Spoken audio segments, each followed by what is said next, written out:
2015, il rinascimento del turismo. Parole che profumano di speranza per il mare del nord-est, barlumi di primavera, ma le raffiche di freddo e pioggia ricordano che manca ancora qualche giorno alla partenza della stagione turistica.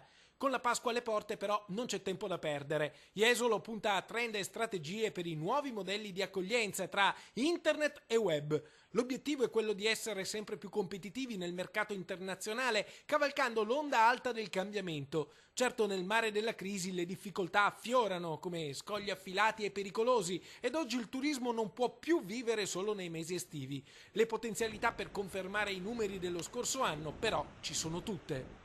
Il Veneto è senza dubbio la prima regione a livello turistico, è una regione che conta oltre 60 milioni di presenze e la spiaggia ne fa un 40-45%.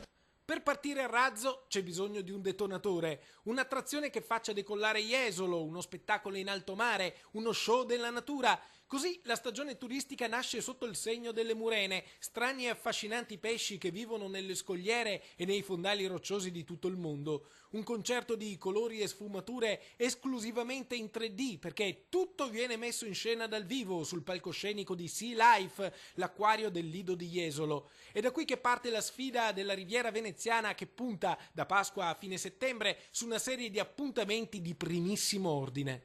Su Jesolo, nello specifico, stiamo pianificando quelle che sono le attività promozionali e gli eventi dell'estate, considerando quelli che possono essere i principali. Mi viene in mente il Giro d'Italia, piuttosto che l'Half Marathon, è una mezza maratona in notturna, unica del genere, e Miss Italia, insomma, a settembre, ecco, i principali già ufficiali.